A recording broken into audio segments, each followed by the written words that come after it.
Hi, team. This is Frank Wetzler, Senior Support Engineer for Boomi.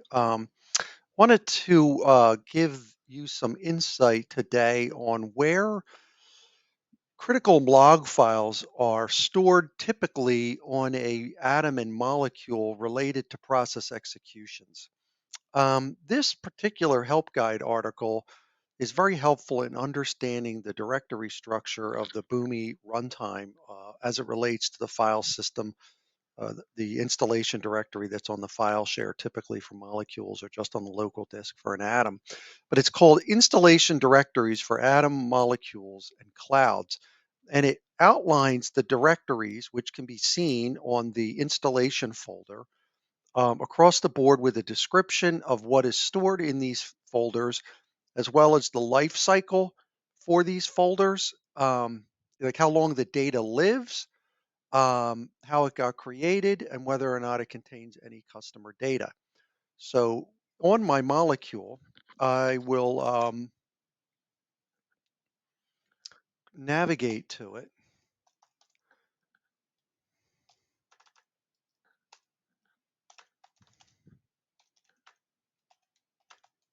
And there we see the list of directories that are described by this document.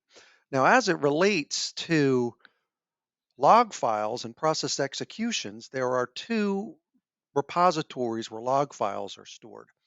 I'm going to talk first about the log file associated with the process execution. So if we look in our process report management UI, process reporting UI, here's a sample execution that ran on my molecule.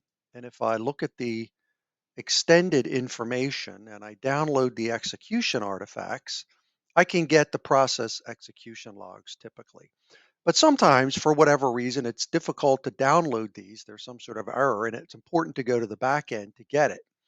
So if you have to get the process logs on the back end for an atom or a molecule, you want to grab the execution ID itself, navigate to the execution history folder.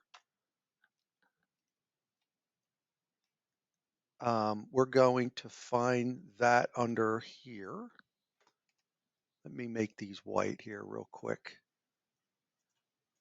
I find that these blue colors are a little harder to see.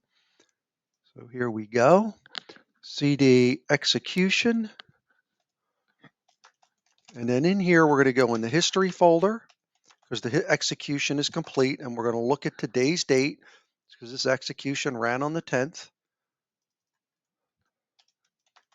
And then we're going to look for that execution, which is execution D208, et cetera, D208.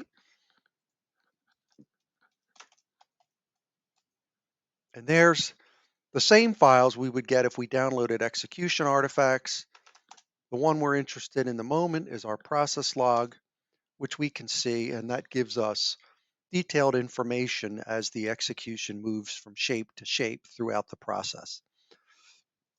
All right, so that's one set of logs that are typically very important when troubleshooting process executions. And then the other log that I'll mention briefly is the container log, which is the infrastructure log, if you will, for the controller JVM that runs on each node. And you'll know this as the container logs. The container logs are here for each day, for each node, as well as the shared web server logs, which record HTTP and HTTPS traffic coming into the shared web server plugin that is part of each controller JVM on each node.